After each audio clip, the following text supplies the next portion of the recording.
The scorching sun hung like a relentless eye in the cloudless Arizona sky when Rosalind Porter first collapsed onto the dusty main street of Copper Creek.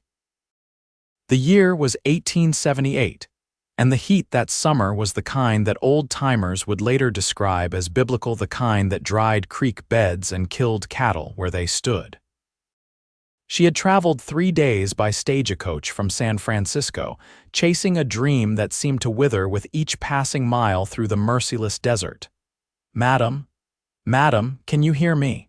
The voice reached her as if through layers of cotton. Rosalind felt strong arms around her shoulders before she could fully register what was happening. Her vision swam with black spots, the world tilting dangerously.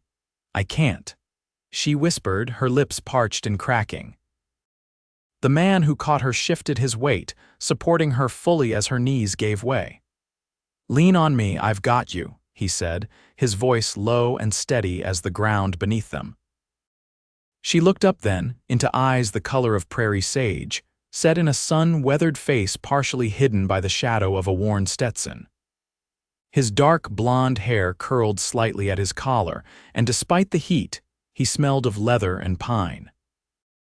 "Wade Jameson," he introduced himself simply, already guiding her toward the nearest shade. "Town doctor, you picked one hell of a day to arrive in Copper Creek." Rosalind struggled to find her voice. "Rosalind Porter, I'm supposed to be the new schoolteacher." Wade's expression softened slightly. "We've been expecting you, Miss Porter, though not quite like this." The boardwalk offered blessed relief from the sun as Wade helped her to a bench outside the general store. An older woman bustled out with a dipper of water, which Rosalind accepted gratefully. "Small sips," Wade cautioned, his hand still steadying her shoulder. "Heat exhaustion can turn deadly fast out here." As the water revived her, Rosalind became acutely aware of her disheveled appearance. 3 days of travel had left her once neat traveling suit wrinkled and dust-covered. Her chestnut hair, which she'd carefully pinned that morning, now fell in loose tendrils around her face. "I must look a fright," she murmured, embarrassment coloring her cheeks. Wade's mouth quirked up at one corner. "You look like someone who just survived their first encounter with an Arizona summer. Nothing to be ashamed of." The older woman, who introduced herself as Martha Holcomb, the general store owner's wife, clucked sympathetically. "The schoolhouse isn't ready yet anyway, dear." "We weren't expecting you until next week." Rosalind's heart sank. "But the letter said communications get mixed up out here," Wade explained. "Post can take weeks longer than it should." "Where will I stay?" Panic edged into her voice. She had exactly $8.73 to her name after paying for the journey. Wade and Martha exchanged a look. "The boarding house is full with the railroad surveyors," Martha said, "but I believe Dr. Jameson has a spare room, don't you, Wade?"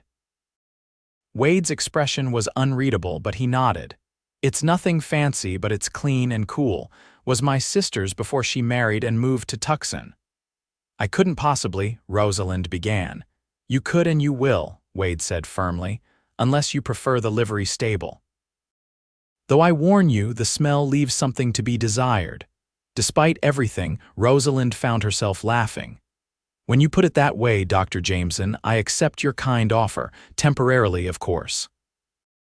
"Of course," he agreed, though something in his eyes made her wonder if he knew, as she did, that nothing in life was truly temporary. Every decision, every chance meeting shaped what came next. Wade's home sat on the outskirts of town, a modest adobe structure with a surprising grove of cottonwoods providing shade. Inside, the temperature dropped noticeably, and Rosalind sighed with relief. "The thick walls keep the heat out," Wade explained, taking her small trunk from the wagon they'd retrieved from the stagecoach office. "Desert wisdom from the people who were here long before us."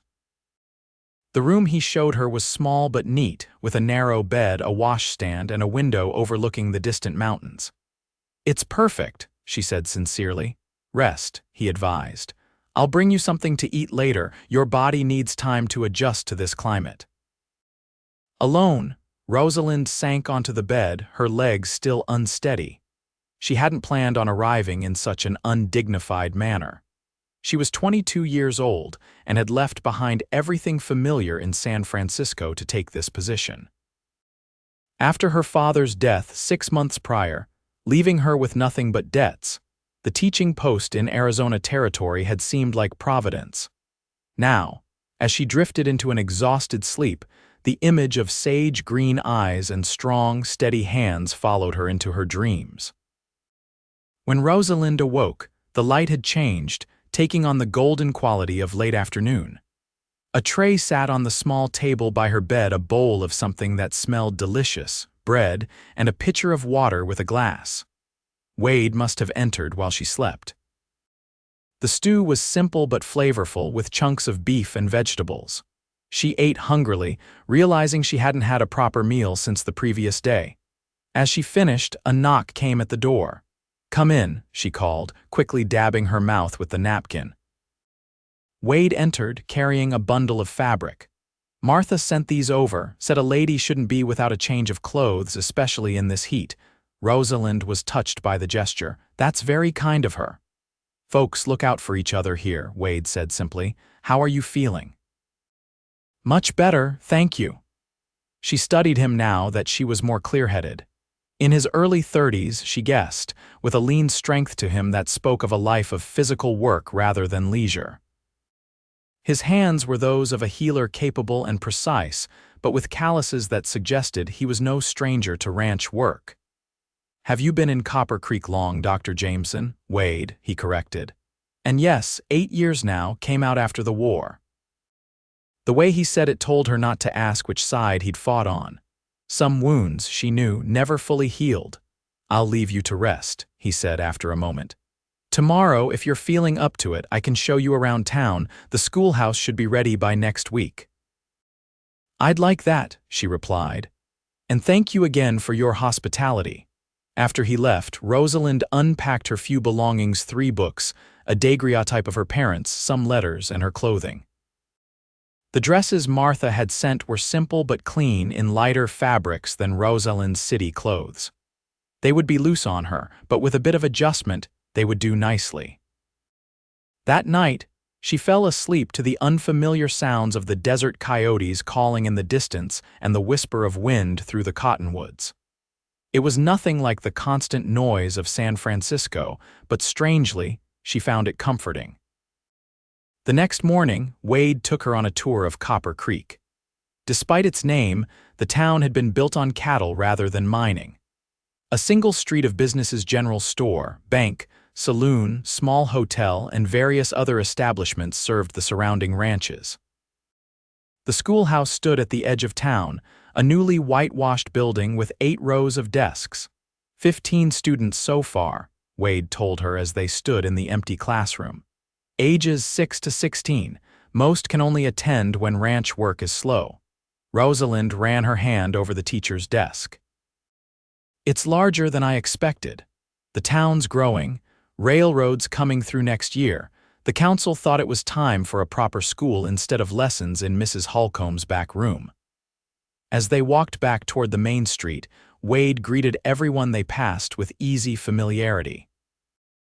Rosalind noted how people responded to him with respect, but also genuine warmth. "You seem well liked," she observed. Wade shrugged.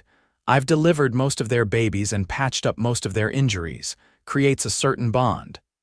"Is that why you became a doctor, to help people?" Something flickered across his face. "Partly. Mostly I was tired of watching men die when they didn't have to." Before she could respond, a commotion erupted from the saloon. A man staggered out, blood streaming from his nose, followed by another man brandishing a knife. "Damn it," Wade muttered, immediately striding toward the fight. "Stay back," he called over his shoulder to Rosalind. She watched in alarm as Wade inserted himself between the 2 men. His voice was too low for her to hear what he said, but his stance was commanding. The man with the knife hesitated, then lowered his weapon. Minutes later, Wade was escorting the bleeding man toward his office, the crisis apparently diffused. Rosalind followed at a distance, impressed by his calm handling of the situation. Inside the doctor's office, a tidy space with examining table, cabinets of supplies, and a desk Wade efficiently cleaned and set the man's broken nose. "No more cards with Tanner," he advised as the man, now considerably sobered, nodded miserably. "He's caught you cheating twice now, and next time he won't stop at your nose." After the patient left, Wade washed his hands, seemingly unperturbed by the whole incident. "Welcome to Saturday in Copper Creek," he said dryly. "Does that happen often?" Rosalind asked. "Often enough. Men work hard out here. Sometimes they play even harder." He dried his hands on a clean towel. "Sorry our tour was interrupted." "Not at all, it was educational," she smiled. "You handled that well." "Practice," he said simply. "Are you hungry? Martha makes a fine lunch on Saturdays." The next few days fell into an easy rhythm. Rosalind spent mornings exploring the town and preparing lessons for her future students. In the afternoons, she often sat with Wade as he saw patients, fascinated by his work. He seemed pleased by her interest, explaining procedures and treatments as he went. "You have a good mind for medicine," he remarked one day as she helped him organize his medical supplies. "Quick to learn. My father was a professor of natural philosophy at the university," she explained. "He believed women's minds were just as capable as men's." "Smart man." "He was," she said softly. "Though not about money. When he died, there was nothing left. That's why I came here." Wade's expression was thoughtful. "Sometimes the worst circumstances lead us where we need to be." She met his eyes. "Is that what happened to you?" For a moment she thought he wouldn't answer. "Then, I was a field surgeon, saw things no man should see. After, I couldn't go back to Philadelphia, to drawing rooms and small talk about the weather while I remembered men screaming as I took their limbs." He looked away. "Out here, at least the work feels honest." Impulsively, she touched his hand. "I think you're exactly where you should be, Wade Jameson." The moment stretched between them, charged with something neither was ready to name. Then the door opened, bringing a rancher with a dislocated shoulder, and the spell was broken. By the end of the week, the schoolhouse was ready, and Rosalind was scheduled to meet her students on Monday. The town held a small welcome gathering at the hotel dining room on Sunday afternoon. "Speech," someone called as Rosalind stood awkwardly before the assembled townspeople. "I'm not one for speeches," she began nervously, "but I want to thank you all for your warm welcome. I promise to do my best for your children." Later, as people mingled, Martha Holcomb approached with a middle-aged man in tow. "Miss Porter, this is Edward Gentry. He owns the largest ranch in the county and serves on the town council." Gentry bowed slightly. "A pleasure, Miss Porter. We're delighted to have someone of your caliber teaching our young people." "Thank you, Mr. Gentry." "Edward, please." "I was hoping you might allow me to escort you to the Founders' Day dance next Saturday." Rosalind hesitated, caught off guard. Gentry was handsome in a polished way, clearly prosperous, and by all accounts respected in the community. Yet she found herself glancing across the room where Wade was deep in conversation with the blacksmith. "That's very kind, but I'm not sure." "Just a dance, Miss Porter," Gentry said smoothly. "A chance for you to meet more of the community." Put that way, she could hardly refuse. "Then yes, thank you." She didn't see Wade's expression darken as he watched the exchange from across the room. The schoolhouse bell rang crisp and clear on Monday morning as 15 children of varying ages filed in, eyeing their new teacher with mixtures of curiosity, shyness, and in a few cases, outright suspicion. "Good morning," Rosalind said brightly. "I'm Miss Porter, and I'm very pleased to meet each of you." By midday, she had learned all their names, assessed their widely varying levels of education, and formulated a plan to address each child's needs.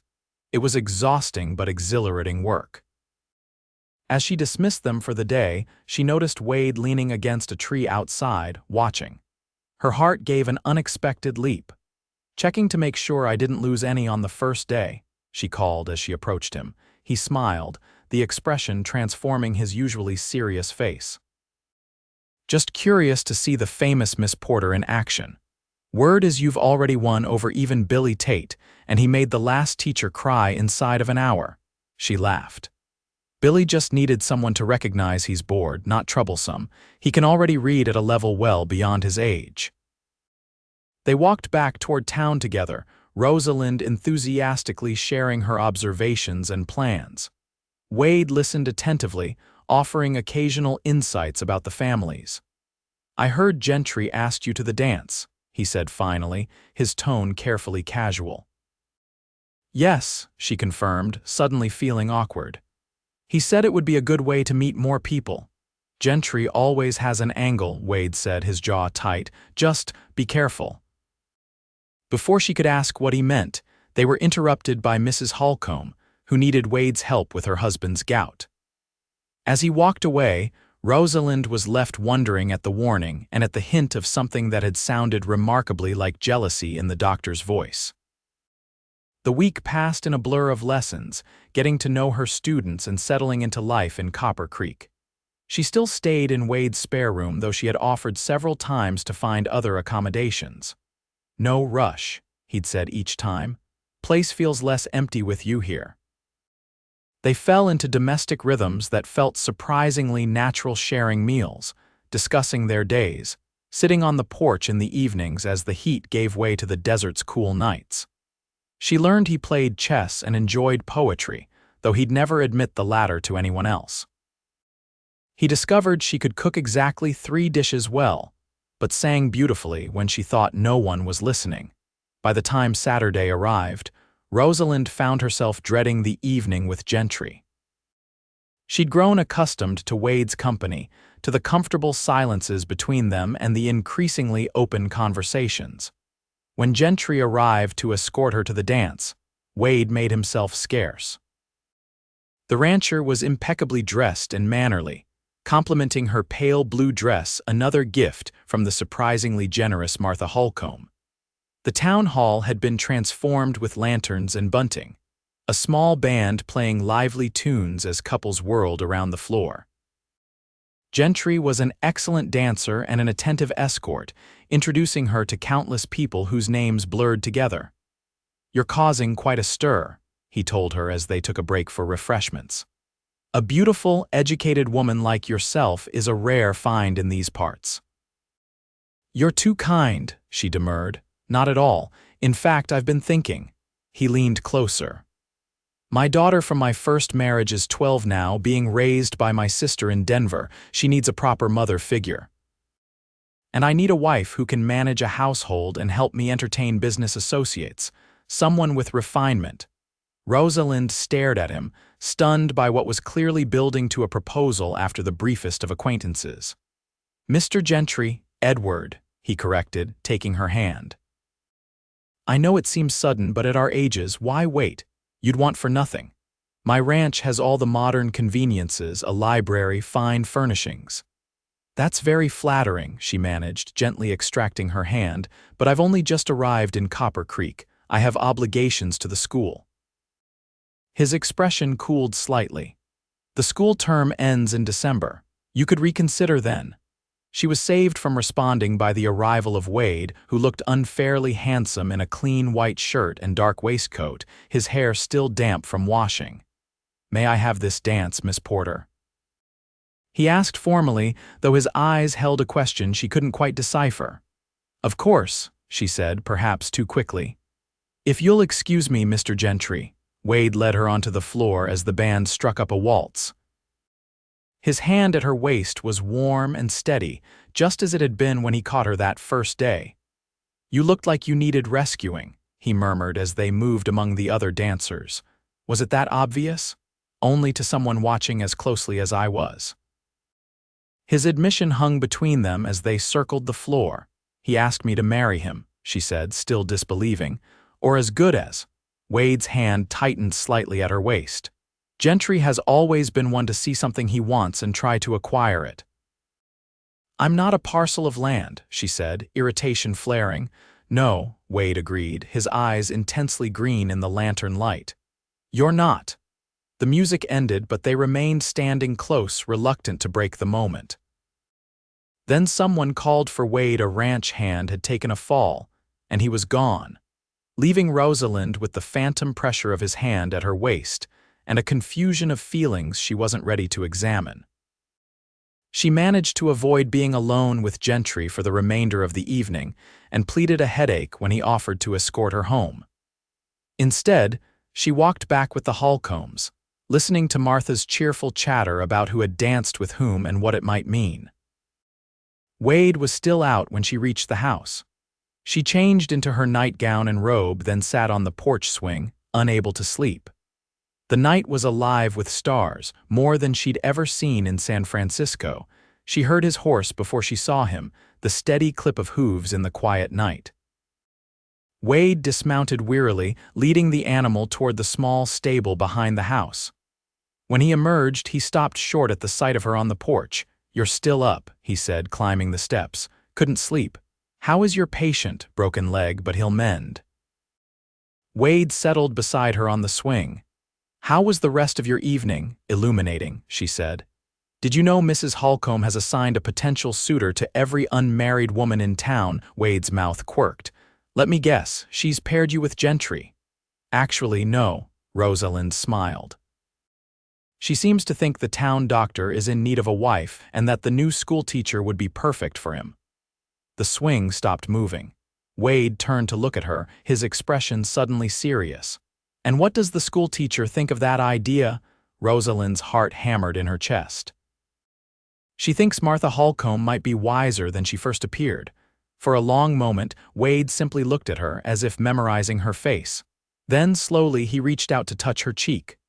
"Rosalind," he said softly, her name a caress. She leaned into his touch. "I've never met anyone like you, Wade Jameson. I could say the same." His thumb traced her lower lip. "From the moment you fell into my arms, I've been falling myself, into something I never expected to find here." "And what's that?" she whispered. "Hope," he said simply.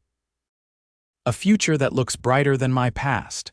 When he finally kissed her, it felt like coming home to a place she'd never been before. His lips were gentle at first, then more insistent as she responded.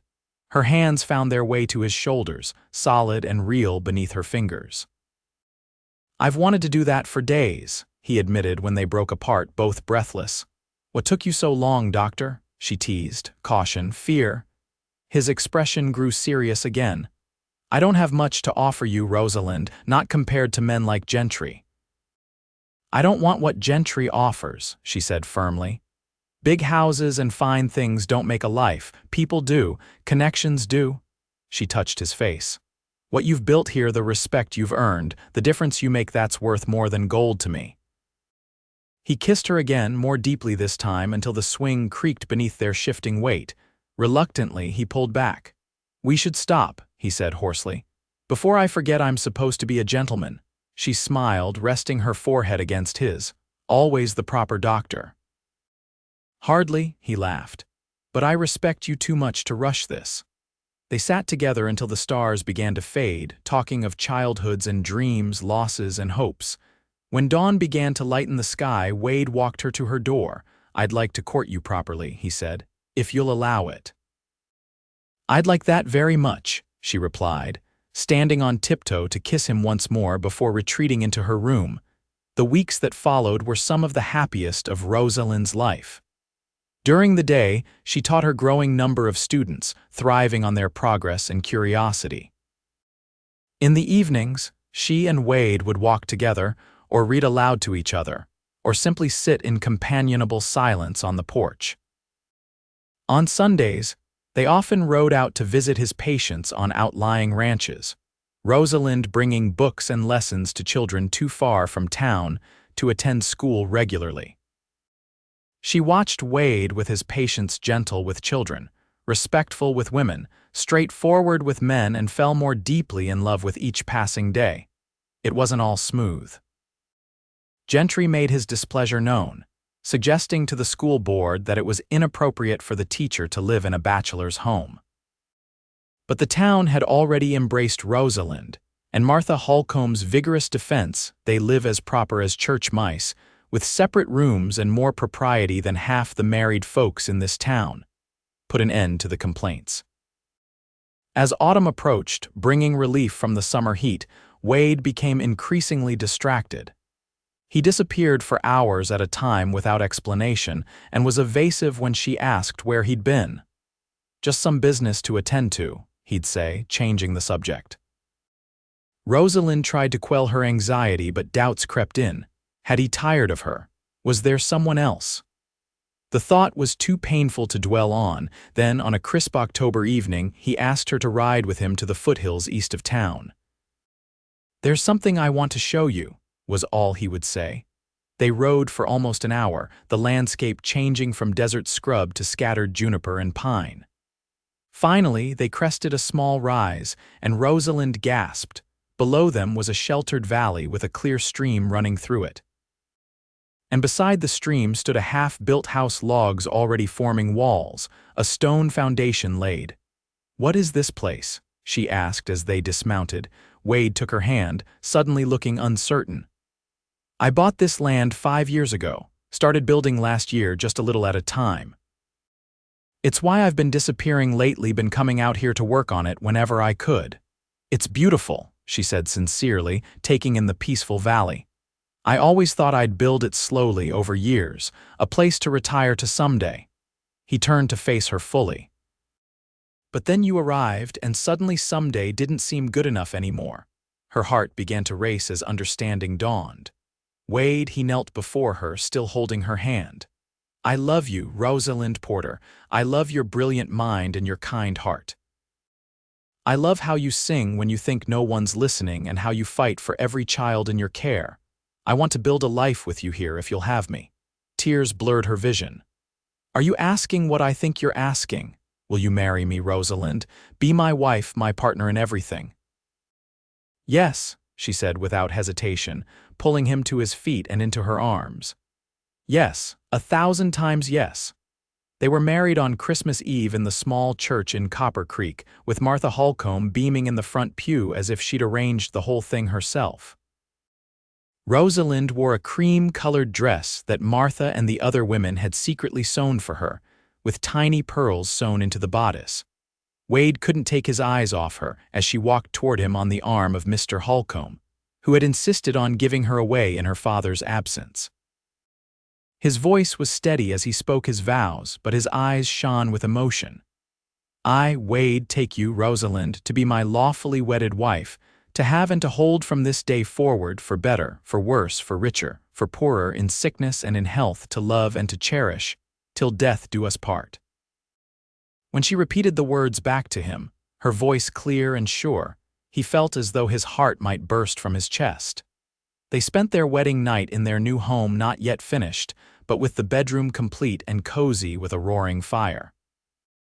Outside, a gentle snow fell, blanketing the valley in white. "Mrs. Jameson," Wade murmured as he held her close beneath the quilts, "has a nice ring to it." "It does," she agreed, nestling against him, "though I hope the school board will still let me teach. They'd be fools not to. Besides, I told them I'd withdraw my services if they gave you any trouble," she laughed. "My protective husband. Always," he promised, kissing her deeply. Spring found them settled into their new life. The house was finished, a comfortable 6 rooms with large windows that let in light and views of the mountains. Wade still maintained his office in town, but they lived at the homestead, riding in together most days. The school flourished under Rosalind's care, growing to 23 students. She introduced science experiments and a small library, and started adult reading classes 2 evenings a week. Wade's practice expanded too, as word spread of his skill. A young doctor from back east wrote asking to apprentice with him, a development that both pleased and amused Wade. "Imagine that," he said as they sat on their porch one evening, watching the sunset paint the mountains gold and pink. "Me, mentoring someone, why not? You're an excellent doctor and a good teacher." Rosalind laid her head on his shoulder. "You've taught me so much."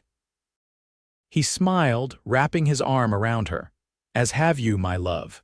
They sat in comfortable silence for a time, listening to the stream and the evening bird song. "I have something to tell you," Rosalind said finally, taking his hand and placing it over her still flat stomach. "Doctor." Jameson, it appears you're going to have a new patient in about 7 months. Wade froze, then turned to her with such wonder in his eyes that she felt tears spring to her own. A baby, you're sure? She nodded, laughing as he whooped with joy and lifted her from the swing, spinning her around before setting her down carefully, suddenly concerned. Should you be resting? Do you need anything? Are you? She silenced him with a kiss. I'm perfectly fine, better than fine, I'm happy, Wade.